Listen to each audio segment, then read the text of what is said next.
Assalamualaikum warahmatullahi wabarakatuh. Sobat Sumber Belajar, hidup sebagai seorang muslim di tanah Nusantara seharusnya membuat kita bersyukur sekaligus bahagia. Lantaran negara Indonesia merupakan negara yang dihuni oleh mayoritas muslim. Salah satu keberuntungan terbesar yang harus selalu disyukuri karena ada banyak keistimewaan yang bisa kita lihat dan rasakan. Mulai dari lembaga pendidikan berbasis Islam hingga tersebarnya keturunan Rasulullah Shallallahu Alaihi Wasallam di penjuru negeri. Tak heran apabila Buya Ar-Rasyid pernah mengatakan bukan hal yang tidak mungkin jika Imam Mahdi akan muncul pertama kali dari bumi Nusantara. Lantas bukti apakah yang menguatkan pendapat Sang Buya? Tonton terus video ini hingga akhir agar kalian tidak tersesat.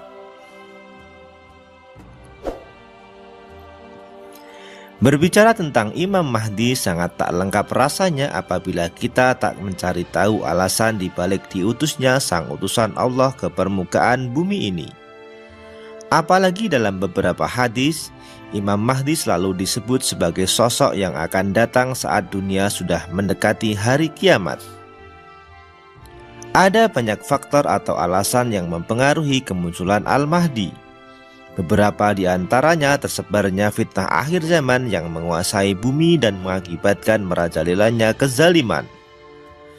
Lalu terjadi 10 fenomena alam yang belum pernah terjadi sebelumnya, seperti matahari terbit dari barat.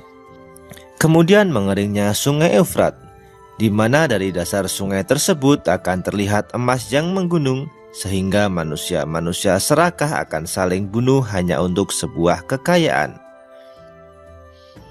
Sebagaimana Rasulullah Shallallahu Alaihi Wasallam bersabda, 3 orang akan saling membunuh untuk memperebutkan harta perbendaharaan. Mereka semuanya adalah anak khalifah. Namun harta itu tidak menjadi milik seorang pun di antara mereka, sebab pada saat bersamaan akan muncul panji-panji Allah dari arah timur. Apabila kalian melihatnya, maka ikutilah dia meskipun harus merangkak di atas salju, karena orang yang membawa panji itu adalah Khalifatullah Al-Mahdi. Hadis riwayat Ibnu Majah. Akan tetapi kehadiran Imam Mahdi di tengah-tengah umat manusia tidak semudah seperti dijelaskan dari hadis barusan. Pasalnya keberadaan sang utusan Allah tidak akan disadari oleh orang-orang yang lemah keimanannya, melainkan hanya dapat diketahui oleh sebagian orang soleh yang telah Allah berikan petunjuk kepada ahli kitab, atau menyerupai kejadian ketika Allah Subhanahu wa Ta'ala memberi pengetahuan kepada Rohib Wahairah beberapa hari sebelum diutusnya Rasulullah Shallallahu Alaihi Wasallam. Menariknya, meski kemunculan sang utusan Allah hanya disadari oleh orang-orang soleh, namun melalui hadis-hadis Nabi, kita sebagai muslim yang awam masih dapat mengetahui bagaimana ciri-ciri Imam Mahdi. Sebagaimana sabda Rasulullah SAW, Al-Mahdi itu lebar dahinya dan mancung hidungnya. Dia akan menyebarkan keadilan dan kedamaian ke seluruh belahan dunia, serta akan berkuasa selama 7 tahun. Hadis riwayat Abu Daud. Dalam kitab Ad-Durar karya Imam As-Sulaimi dituliskan ciri-ciri yang lebih detail selain hanya memiliki dahi lebar dan berhidung mancung. Di antaranya Imam Mahdi mempunyai gigi depan yang berjarak, warnanya putih cemerlang.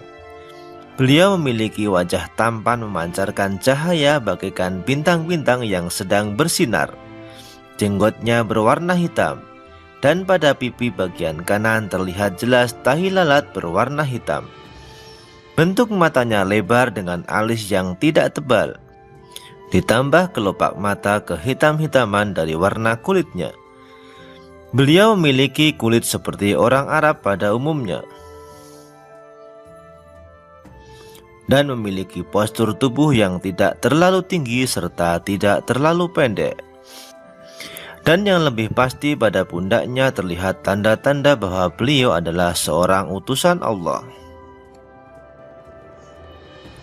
Sobat Sumber Belajar, diutusnya Al-Mahdi yang bertepatan dengan terjadinya banyak kekacauan bertujuan untuk membawa rasa damai kepada seluruh umat manusia. Hal tersebut seperti disampaikan Rasulullah SAW dalam sabdanya, "Aku sampaikan kabar gembira kepada kalian berupa Al-Mahdi. Dia diutus bagi umatku di tengah-tengah perselisihan di antara manusia dan banyak bencana. Ajarannya akan memenuhi bumi dengan kelurusan dan keadilan sebagaimana sebelumnya bumi dipenuhi dengan kedurhakaan dan kezaliman." Hadis riwayat Ahmad. Ternyata apabila kita menelusuri lebih jauh lagi informasi tentang ciri-ciri Imam Mahdi, maka akan ditemukan sebuah fakta mengagumkan. Lantaran utusan Allah Subhanahu wa Ta'ala tersebut merupakan seorang manusia yang nasab atau silsilah keturunannya masih bersambung kepada Rasulullah SAW. Sebagaimana dalam hadis Nabi Muhammad SAW, Ummu Salamah radhiyallahu anha berkata, "Aku pernah mendengar Rasulullah SAW bersabda, Al-Mahdi termasuk anak keturunanku, yaitu keturunan Fatimah." Hadis riwayat Abu Daud.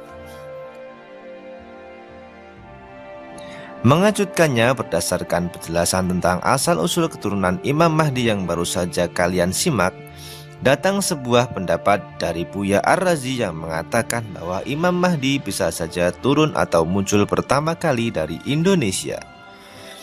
Pendapat tersebut bisa terucap dari agamawan tanah air lantaran negara ini banyak dihuni oleh para habaib. Bagaimana tidak?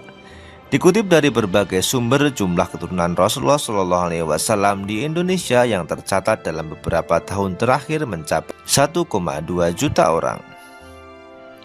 Angka 1,2 juta tersebut berasal dari 68 marga atau kabilah. Bahkan beberapa marga seperti Al-Atas, Al-Hadad, Asyegaf, Al-Habsi, Al-Aidrus, Al-Jufri, Sihab, dan Sahab sangat mudah ditemukan di sekitar kita. Memang tak bisa dipungkiri jika bumi Nusantara menjadi salah satu tempat tinggal yang dipilih oleh para keturunan Rasulullah SAW. Namun sebenarnya kedatangan para habaib di Indonesia memiliki sejarah yang sangat panjang. Selain itu, terdapat banyak alasan mengapa keturunan Rasulullah SAW bisa tersebar hingga ke pelosok Nusantara, di mana satu di antaranya adalah menyebarkan kasih sayang seperti yang telah dilakukan oleh Rasulullah.